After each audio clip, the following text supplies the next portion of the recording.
நாடாளுமன்ற தேர்தல் நாளை நடைபெறவுள்ள நிலையில் முன்னெச்சரிக்கை பாதுகாப்பு நடவடிக்கையாக திருப்பூர் பல்லடம் சாலை, குமரன் சாலை, நொய்யல் சாலை, பழைய பேருந்து நிலையம் உள்ளிட்ட மாநகர பகுதியில் உள்ள தனியார் தங்கும் விடுதிகளில் வெளியூரை சார்ந்த நபர்கள் தங்கியுள்ளனரா என கேவிஆர் நகர சரக காவல் நிலைய போலீசார் சோதனை செய்தனர்.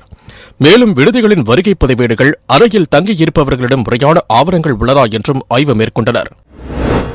ராமநாதபுரம் மாவட்டம் கடலாடி அருகே சவேரியர்பட்டினம் கிராமத்தைச் சேர்ந்த முன்னாள் ராணுவ வீரர் குழந்தை என்பவர் தொழிலிற்காக கடலாடி அருகே உள்ள மாரோந்தை கிராமத்தில் தனது ஜேசிபி இயந்திரத்துடன் சென்றுள்ளார்.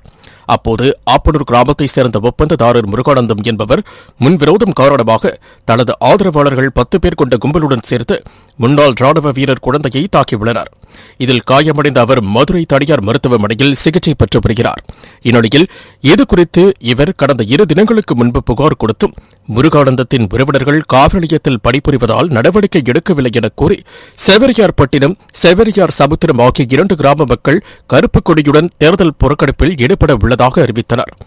இதனைத் தொடர்ந்து முதுகுளத்தூர் டிஎஸ்பி சின்னக்கண்ணு நடத்திய பேச்சுவார்த்தையில் எந்தவித உடன்பாடும் எட்டாத நிலையில் மக்கள் தேர்தல் புறக்கணிப்பதாக கூறி கருப்பு கொடியுடன் போராட்டத்தில் ஈடுபட்டுள்ளனர். இது எங்க கிராமத்தை சேர்ந்த குழந்தை என்பவர் எங்களுக்கு அறியாமை உள்ள கிராமத்தை சேர்ந்த முருகானந்தம் எக்ஸ் பஞ்சாயத்து பிரசிடென்ட் அவர் தொழில் ரீதியா வாங்க பேசிக்கலாம் அப்படின்னு சொல்லி கூப்பிட்டுட்டு அங்க வந்த இடத்துல பல 10-12 பேரோட வச்சு அடிக்கணும்னு ஒரு முடிவோட அருவாள், கத்தி, வேல்கம்பு எல்லாத்தையும் கொண்டு தாக்கியிருக்காங்க. அவருக்கு இப்ப மருத்துவமனையில ரொம்ப தீவிர இதுல இருக்காப்புல. இது எங்க கிராமம் சுத்தி இருக்க கடலாடி ஒன்றியத்துல 60 பஞ்சாயத்து இருக்கு. அதுல நாங்க தனித்து சின்ன கிராமம், ஒரு சாதி கட்டமைப்பை வச்சு பிரிக்கிறாங்க. எல்லா வழியிலையும் எங்களை ஒடுக்குறாங்க. பாதிக்கப்பட்ட நபருக்கு தக்க நடவடிக்கை எடுத்து அதுக்கு தகுந்தான தீர்வு வர்ற வரைக்கும் நாங்கள் கிராமம் எல்லாம் சேர்ந்து தேர்தலை நாங்கள் புறக்கணிக்கிறோம். இது மாவட்ட ஆட்சியர் இங்கே வர்ற வரைக்கும் இந்த தேர்தலை நாங்கள் புறக்கணிக்கிறோம். கிராமத்தில் இருக்க யாரும் ஓட்டு போட மாட்டோம். இதை வன்மையாக கண்டிக்கிறோம். இதுக்கு ஒரு தீர்வு வர்ற வரைக்கும் நாங்கள் இதான் எங்களோட முடிவு. நாடாளுமன்ற தேர்தலை ஒட்டி திருப்பூர் கல்லூரி சாலையில் உள்ள சிக்கண்ணா அரசு கலைக்கல்லூரிக்கு வாக்குச்சாவடி பணிகளுக்காக செல்லும் திருப்பூர் மாநகர காவல்துறையினருக்கு மாநகர காவல் ஆணையர் பிரவீன்குமார் அபினவ் வாக்குச்சாவடிகளில் கடைபிடிக்க வேண்டிய வழிமுறைகள் மற்றும் விதிமுறைகள் குறித்து ஆலோசனைகளை வழங்கி வழியனுப்பி வைத்தார்.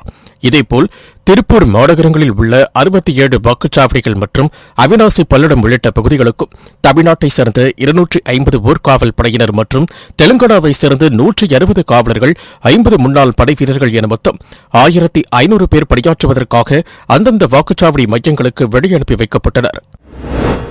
விழுப்புரம் மாவட்டம் பிடாகம் கிராமத்தைச் சேர்ந்தவர் கார்த்திகேயன். இவர் வளத்தி ஆரம்ப சுகாதார நிலையத்தில் பல்நோக்கு மருத்துவ பணியாளராக பணியாற்றி வருகிறார். இந்நிலையில் இவர் வளத்தி அரசு ஆரம்ப சுகாதார நிலையத்திற்கு படிக்க செல்வதற்காக சென்று 4 முடி சந்திப்பில் பேருந்திற்காக நின்றிருந்தபோது விழுப்புரத்தில் இருந்து வேலூர் நோக்கி சென்ற அரசு பேருந்து மோதியது. இதில் கீழே விழுந்த அவர் பேருந்தின் பின்சக்கரத்தில் சிக்கி உடல் நசுங்கி சம்பவ இடத்திலேயே உயிரிழந்தார். இதுகுறித்து தகவல் அறிந்து சம்பவ இடத்திற்கு சென்ற போலீசார் கார்த்திகேயன் சடலத்தை கைப்பற்றி உடற்கூறாய்விற்காக செஞ்சி அரசு பொது மருத்துவமனைக்கு அனுப்பி வைத்து சிசிடிவி காட்சிகளை வைத்து விசாரணை மேற்கொண்டு வருகின்றனர். தற்போது விபத்து நடந்தபோது பதிவான பதபதக்க வைக்கும் சிசிடிவி காட்சிகள் வெளியாகி பரபரப்பை ஏற்படுத்தியுள்ளது. தேனி மாவட்டம் ஆண்டிப்பட்டி தாலுகா கடமலைக்குண்டு கிராமத்தில் 7 சுனை மலையடிவாரத்தில் 100கணக்கான ஏக்கர் பரப்பளவில் முருங்கை, தென்னை விவசாயம் நடைபெற்று வருகிறது.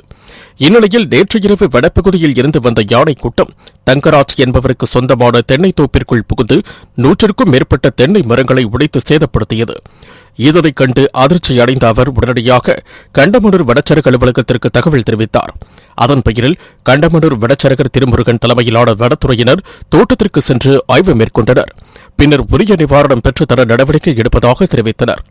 யானை கூட்டம் தொடர்ந்து அதே மலையடிவார பகுதியில் சுற்றித் திரிவதால் அந்த பகுதியைச் சேர்ந்த விவசாயிகள் அச்சமடைந்துள்ளனர். சென்னை குறுக்குப்பேட்டை பகுதியைச் சேர்ந்த வேன் ஓட்டுநர் ராஜேந்திரன் மணலி பகுதியில் நிகழ்ச்சிக்காக ஆட்கள் ஏற்றி வந்தபோது திடீரென இருசக்கர வாகனத்தின் மீது மோதி தீ விபத்து ஏற்பட்டது.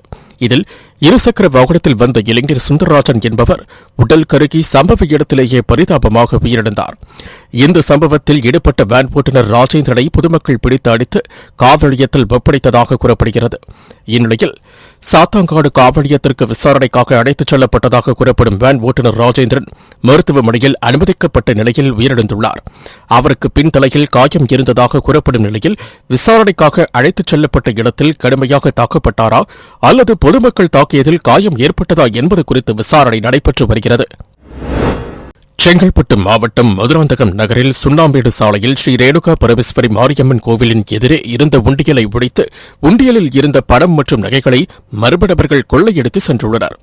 இந்த சம்பவம் குறித்து மதுராந்தகம் போலீசார் வழக்குப்பதிவு செய்து கைரேகை நிபுணரை வரவழைத்து தடயங்களை சேகரித்து விசாரணை மேற்கொண்டு வருகின்றனர்.